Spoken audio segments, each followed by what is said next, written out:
नमस्कार, आप देख रहे हैं जोहार झारखंड। आपके साथ मैं हूं अली मतर। शुरुआत बड़ी खबर से करेंगे। भगवान बिरसा मुंडा की जयंती 15 नवंबर को अब देश भर में जनजातीय गौरव दिवस के रूप में मनाया जाएगा। केंद्रीय मंत्रिमंडल ने इसे मंजूरी दे दी है, जिसका आदिवासी संगठनों ने स्वागत किया है। वहीं अब इस पर सियासी बहस भी छिड़ गई है।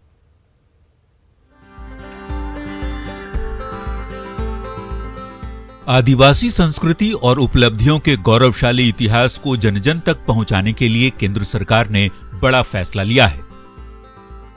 भगवान बिरसा मुंडा की जयंती यानी 15 नवंबर को अब देश भर में जनजातीय गौरव दिवस के रूप में मनाया जाएगा।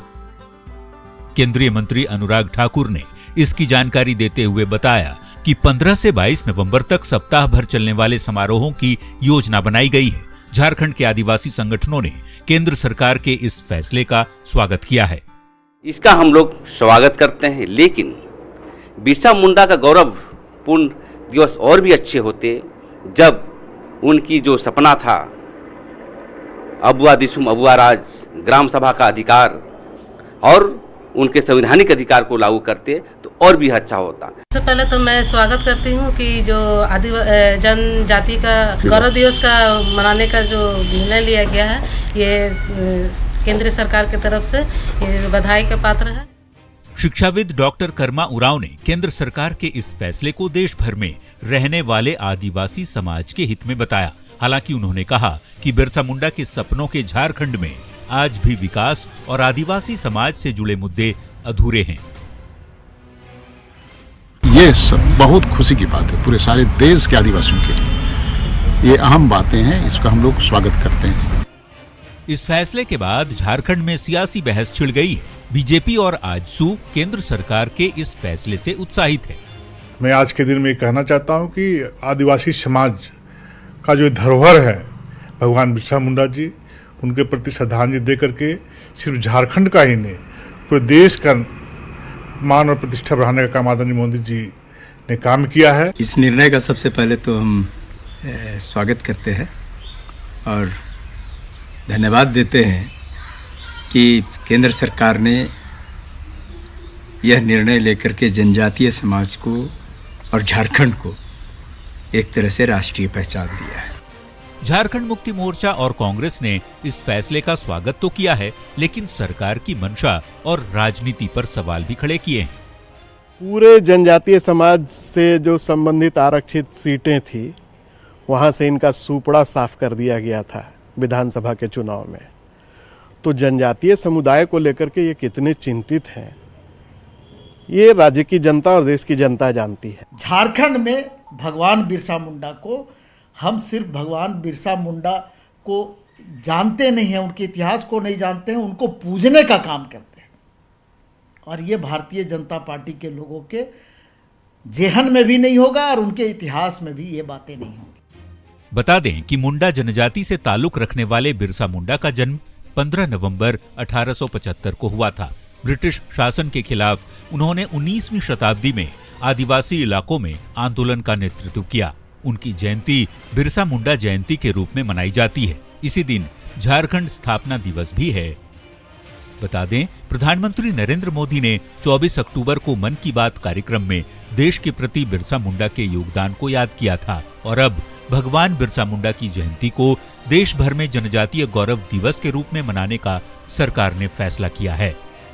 न्यूज़ 18 के लिए रांची से अविनाश कुमार और संजय सिन्हा की रिपोर्ट। झारखंड के इतिहासकारों ने जनजातीय गौरव दिवस मनाने को लेकर केंद्र सरकार के फैसले का स्वागत किया है। हालांकि उनका मानना है कि अभी भी जनजातियों के विकास के लिए काफी कुछ किया जाना बाकी है और इसके लिए राज्य सरकार को विशेष रूप से पहल करने की जरूरत है।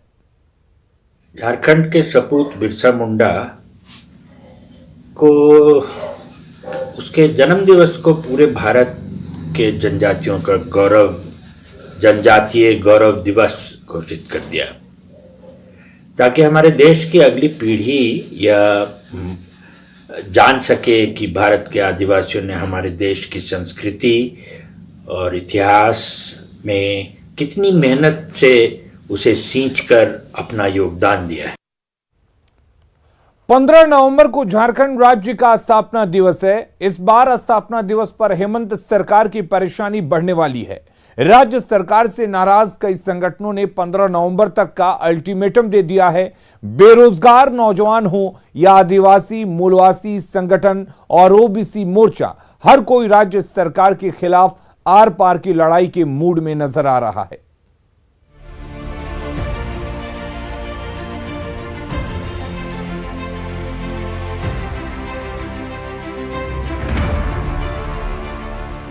झारखंड की स्थापना के 21 साल पूरे हो रहे हैं। 15 नवंबर को स्थापना दिवस मनाने की तैयारी हेमंत सोरेन सरकार कर रही है। दूसरी तरफ सरकार से नाराज संगठनों की भी तैयारी चल रही है। सरकार से नाराज संगठनों में सबसे बड़ी तादाद बेरोजगार नौजवानों की है। हर बार की तरह इस बार भी जेपीएससी परीक्षा परिणाम विवादों में है। साल 2021 को रोजगार का साल बताने वाली सरकार रोजगार देने के बजाय नियुक्ति प्रक्रिया को रद्द करने में लगी है। राज्य के नौजवान हेमंत सोरेन सरकार के खिलाफ सड़क पर उतर चुके हैं। हम अपना अधिकार मांगते हैं। ये 1 वर्ष, 2 वर्ष, 3 वर्ष, ये वर्ष की बात नहीं है। बात यहाँ पे धोखा हो रही है। हमेशा झूठ बोला जाता है। ये वैकेंसी निकाल रहे हैं, वो वैकेंसी निकाल रहे हैं। वैकेंसी आते आते 4-5 साल निकल जाते हैं कि अब वैकेंसी आएगी, आज आएगी, कल आएगी। बच्चे इंतजार करते, तैयारी करते हैं और वैकेंसी आती भी है तो वो रद्द हो जाती है। राज्य सरकार के खिलाफ गुस्सा सिर्फ बेरोजगार नौजवानों तक ही सीमित नहीं है, बल्कि प्रदेश की 54 आदिवासी मूलवासी संगठन भी अब आर पार की लड़ाई लड़ने को तैयार हैं। आदिवासी मूलवासी संगठनों ने हेमंत सोरेन सरकार को 15 नवंबर तक राज्य में स्थानीय और नियोजन नीति घोषित करने का अल्टीमेटम दे दिया है। सरकार से कि स्थानीय नीति और नियोजन नीति जल्दी से जल्द परिभाषित करें ताकि यहाँ के लोगों को रोजगार दिया जा सकता है। आपने चुनाव से पहले भी आपने घोषणा किया है, अपने घोषणा पत्र में लिखा है कि हम जैसे ही आएंगे सरकार में स्थानीय नीति नियोजन नीति लागू करेंगे। झारखंड में ओबीसी आरक्षण का मसला भी तूल पकड़ता जा रहा है। राष्ट्रीय ओबीसी मोर्चा ने राज्य सरकार से 50% आरक्षण की मांग करते हुए 15 नवंबर तक का अल्टीमेटम दे दिया है। ओबीसी नेताओं का कहना है कि चुनाव के वक्त आरक्षण का वाजिब हक देने का वादा करने वाली सरकार अब मुंह फेर रही है कि आप बहुत सारी लाखों नियुक्तियां हो रही है। अगर इसी नियुक्तियों पर अगर आरक्षण पर नियुक्तियां हो जाएंगी तो हमारे हजारों लोगों का, ओबीसी समुदाय के छात्रों का, उनका अधिकार हनन हो जाएगा। वैसी परिस्थिति में राष्ट्रीय ओबीसी मोर्चा आपको 15 नवंबर तक इंतजार कर रहा है और हम लोग 13 नवंबर को ये पूरे राज्य में उपवास रखेंगे और निवेदन करेंगे कि आप इससे 15 नवंबर को घोषणा करें। हेमंत सोरेन सरकार इस बार स्थापना दिवस समारोह खुले मैदान की बजाय बंद सभागार में मनाने की तैयारी कर रही है। ऐसा कोरोना संक्रमण को लेकर गाइडलाइन का पालन करने और सरकार के खिलाफ उठ रही आवाज और आंदोलन को देखते हुए किया जा रहा है। हालांकि सरकार इन तमाम मुद्दों से भाग नहीं सकती, क्योंकि चुनावी घोषणा पत्र में इनमें से ज्यादातर मुद्दे प्राथमिकता में थे। रांची से न्यूज़ 18 के लिए अविनाश कुमार की रिपोर्ट। सरायकेला खरसावां के आदित्यपुर थाना अंतर्गत बेलडी छठ घाट में गुरुवार सुबह बम और गोलियों की तड़तड़ाहट से सनसनी फैल गई।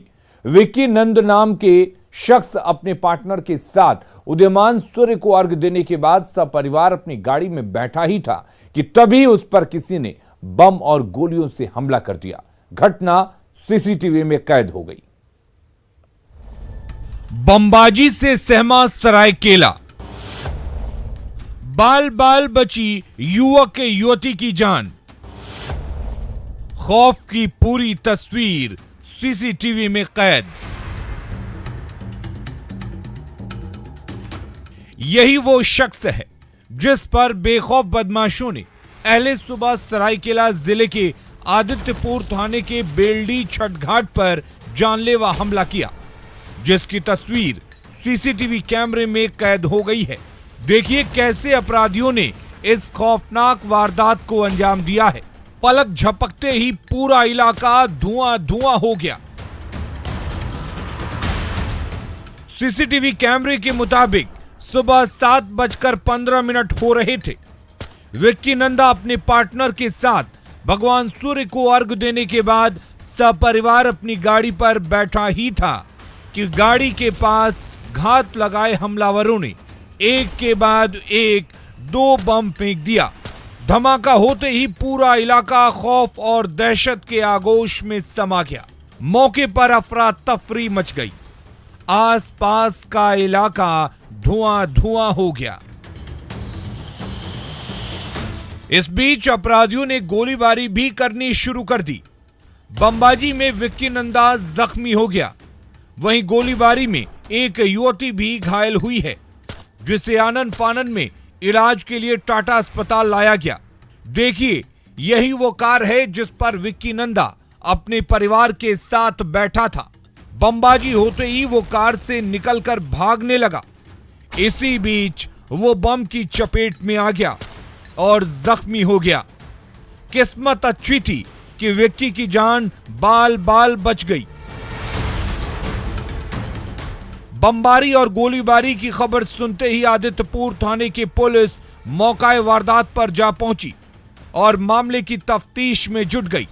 लेकिन अफसोस कि पुलिस के हाथ सिर्फ कारतूस के खोखे ही लगे। अपने गाड़ी के पास आंटी लोग थी, बच्चा लोग था, सबको गाड़ी में बैठाने के बाद हम जैसे गाड़ी का दरवाजा खोलने बैठने के लिए खोले, उसी वक्त घटना हुई।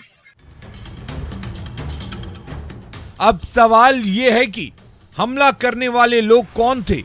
दुश्मनी नहीं थी तो हमला क्यों हुआ? हमले के पीछे की हकीकत क्या है? पुलिस की तफ्तीश में क्या सामने आया?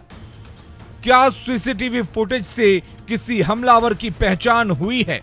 ये वो तमाम सवाल हैं जिनके जवाब पुलिस को तलाशने होंगे ताकि हमले के पीछे का सच सामने आ सके और हमलावर हवालात पहुंच सके।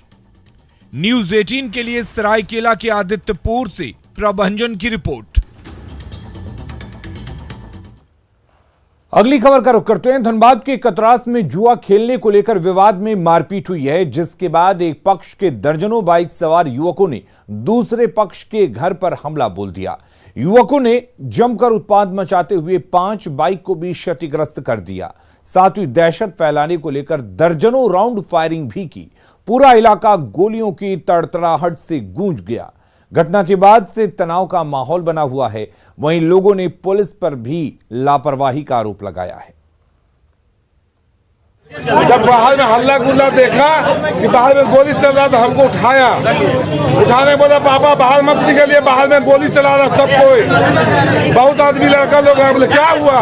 बोला बाहर में गोली चल रहा है। हमने कहा गोली चल रहा? बोलता वो लोग तो कल जो झगड़ा हुआ सो आया, सबको गोली बम चला रहा। कितने लोग थे? अरे कल ये लोग हमको मालूम था, हम थे नहीं, कहीं पर लड़का लड़का में झगड़ा हुआ। तो बाइक सवार युवकों ने फायरिंग की और इस घटना के बाद से पूरे इलाके में सनसनी फैल गई। तस्वीरें आप देख सकते हैं किस तरह से बाइक सवार युवकों ने फायरिंग की और उसके बाद इलाके में सनसनी फैल गई। जुआ खेलने को लेकर यह विवाद हुआ था और उसके बाद विवाद इतना बढ़ता गया कि बात गोलीबारी तक पहुंच गई। जब ये इलाके में घुस रहे थे उस वक्त इलाके में तांडव मचा रहे थे और तस्वीरें आपके सामने हैं। और उधर हजारीबाग के केरेडारी पताल का इलाका गोलियों की तड़तड़ाहट से गूंज उठा। बेखौफ अपराधियों ने कोलेगांव निवासी केदार ठाकुर पर ताबड़तोड़ फायरिंग कर सरेआम दिन दहाड़े उनकी हत्या कर दी। बताया जाता है कि केदार ठाकुर सुबह अर्घ देकर घर वापस लौट रहे थे। इसी बीच कोलेगांव और दामोदर नदी के बीच जंगल में घात लगाकर बैठे अज्ञात अपराधियों ने ताबड़तोड़ फायरिंग कर मौत के घाट उतार दिया। घटना की जानकारी के बाद केरेडारी थाना प्रभारी ने घटनास्थल पर पहुंचकर शव को अपने कब्जे में ले लिया और आगे की कार्रवाई में जुट गए। वहीं कोलेगांव समेत आसपास के ग्रामीणों में दहशत का माहौल बना हुआ है।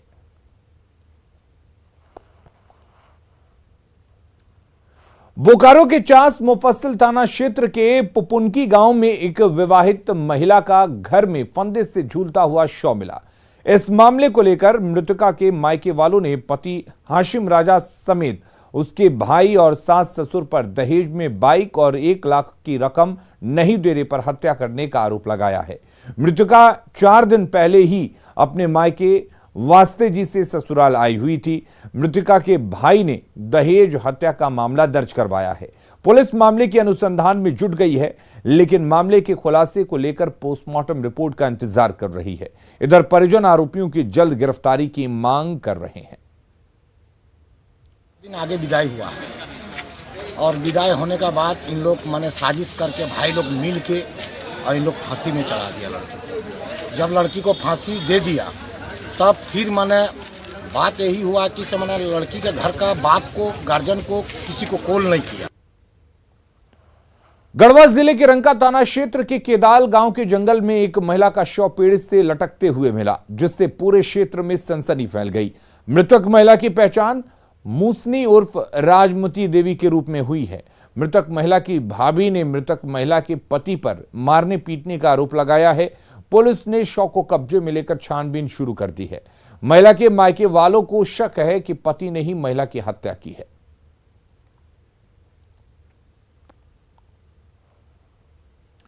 गुमला में जंगली हाथियों का उत्पात लगातार जारी है। बीते 10 दिनों में जंगली हाथियों ने 3 लोगों की जान ले ली है। वहीं वन विभाग हाथियों को रोकने में नाकाम साबित हो रहा है। गुमला में जंगली हाथियों का उत्पात लगातार जारी है। बीते 10 दिन में जंगली हाथियों ने 3 लोगों की जान ले ली। वहीं वन विभाग हाथियों को रोकने में नाकाम साबित हो रहा है। ताजा मामला भरनो प्रखंड के रायकेरा जंगल की है, जहां जंगली हाथियों ने चेड़गा उराव को पटक कर मार डाला। बताया जा रहा है कि चेड़गा उराव घर के काम से मंगलवार की दोपहर जंगल में गया था, जहां जंगली हाथी ने कुचलकर उसे मार डाला। बुधवार सुबह तक घर नहीं पहुंचने पर लोगों ने जब खोजबीन की तो जंगल में उसके अंग इधर उधर बिखरे मिले। मौके पर पहुंची पुलिस ने शरीर के चिथड़ों को बोरे में भरकर जमा कर लिया और उसे पोस्टमार्टम के लिए सदर अस्पताल भेज दिया। वन विभाग की ओर से पीड़ित परिवार को 25,000 रुपए की आर्थिक सहायता दी गई। साथ ही जंगल में नहीं जाने की अपील भी की गई। झारखंड में जंगलों में जमकर कटाई हुई है। साथ ही सड़क और घरों का निर्माण भी जंगल काटकर किया गया है, जिसकी वजह से हाथियों का झुंड अक्सर गांव तक पहुंच जाता है। धनबाद जिले के कतरास सहित आसपास के क्षेत्रों में डायरिया बीमारी का प्रकोप फैलने पर खबर न्यूज 18 पर दिखाई गई और उसके बाद जिला स्वास्थ्य विभाग जाग गया है। जिला स्वास्थ्य विभाग की टीम ने प्रभावित क्षेत्रों का दौरा किया और लोगों की स्वास्थ्य की जांच की और बीमारी से ग्रसित मरीजों के स्वास्थ्य की जानकारी ली। साथ ही ORS सहित अन्य दवाएं भी दी गई। आपको बता दें कि इस क्षेत्र में डायरिया से लगातार लोग चपेट में आ रहे थे और उससे लोगों में डर बना हुआ है। हालांकि स्वास्थ्य की टीम के आने पर लोगों ने राहत की सांस ली है। टीम ने इलाके में जलापूर्ति का सैंपलिंग भी किया। फिलहाल आज से गठित टीम यहां कैंप करेगी। हो सकता है कि वो भी एक कारण हो कि पाइपलाइन अगर नाली से गया हो, वहाँ पे कोई छोटा छेद हो या ऐसा कोई होल हो जिसमें कि दूषित हो जा रहा है, जिसके कारण से पानी। कि अपने स्वास्थ्य का ध्यान रखें, सावधानी बरतें, हाथ धोकर खाना खाएं, पानी उबाल करके पिए। देवघर में खून बेचने का काला धंधा चल रहा है। ताजा मामला देवघर सदर अस्पताल से है, जहां पर संतोष कुमार नाम के एक व्यक्ति अपनी बहन को इलाज के लेकर यहां पहुंचा था। इसके बाद डॉक्टर ने इसे O पॉजिटिव खून दिलाने की बात कही। जब परिजन देवघर ब्लड बैंक पहुंचे तो एक व्यक्ति ने संतोष कुमार की मजबूरी का फायदा उठाते हुए इसे 1 यूनिट खून 9,000 रुपए में बेच दिया और पैसे लेकर वो ब्लड बैंक के अंदर चला गया और फिर गायब हो गया। देवघर सदर अस्पताल प्रबंधन से इस मामले की शिकायत की गई है, लेकिन अब तक कोई कार्रवाई नहीं हो पाई है। और ज्यादा जानकारी दे रहे हमारे देवघर संवाददाता मनीष दुबे। मेरी एक सिस्टर थी तो उसको जो है सो एडमिट करवाया यहाँ। ब्लड का हमको ज़रूरत था। ब्लड जब ब्लड बैंक गए हम तो बोले सर एक्सचेंज हमको करके हमको ब्लड मिलेगा। मेरा बीच था O पॉजिटिव हमको चाहिए था, तो ब्लड बैंक में पैसा देने के बाद वहाँ देता था। अब देखे जो हम लोग ब्लड बैंक आने के बाद भी हम लोग को नहीं मिला, फिर एक आदमी आया, हमको बोला जो नहीं हमको पैसा दीजिए हम ब्लड दे देंगे। फिर उसको पैसा दिए, हमको बोला तुम बाहर में चबूतरा पर बैठो। हम बाहर में बैठ के 9,000 रुपया हमसे लिया। उसके बाद जा करके वो अंदर घुसा। उसके बाद फिर जब हम गए पूछने के लिए वो आदमी किधर गया तो हमको पता नहीं चला। जामताड़ा में नाला प्रखंड के राख गांव में CSR मद और इंडियन ऑयल कॉर्पोरेशन के सौजन्य से वाटर टैंक लगा था, लेकिन ये सोलर वाटर टैंक 2 साल पहले बना था। ग्रामीणों का आरोप है कि टैंक बनने के कुछ महीने बाद ही ये खराब हो गया। ग्रामीणों ने चंदा जमा कर इसकी मरम्मती भी कराई, लेकिन वो फिर से खराब हो गया। ऐसे में लोगों को दूसरे टोले से पानी लाना पड़ रहा है। वार्ड सदस्य से लेकर अधिकारियों तक शिकायत की गई, लेकिन कोई सुनवाई नहीं हुई। अब चोर वाटर टैंक के सामानों को तोड़ कर ले जा रहे हैं। बीडीओ ने जांच कर समस्या के जल्द समाधान का भरोसा दिलाया है। बहुत है, खास करके ये पीने वाला पानी में है। कहाँ कल अगर बंद हो जाता है, कुआं का तो व्यवस्था ही नहीं है, तो खेती में वे थोड़ा गड्ढा करके वो पानी लाता है पीने वाला। ये टंकी 2 साल से बना था, दिया था IOCL ने, है। अभी बंद पड़ा है। गांव वाले ने 10 रुपया 5 रुपया ज़्यादा आदाय करके हम लोग बनाते थे। अभी बन नहीं रहा है। जो जैक पेन टैंक पेन था वो तोड़ ताड़ के कोई लेके भाग गया है। अभी थोड़ा पैसा खर्चा है, इसीलिए बन नहीं पा रहा है। थोड़ा अगर मदद कर दे तो चलेगा फिर से। और जोहार झारखंड के इस बुलेटिन में फिलहाल के लिए इतना ही, लेकिन खबरें लगातार जारी रहेंगी। आप बने रहिए न्यूज़ 18 बिहार झारखंड के साथ।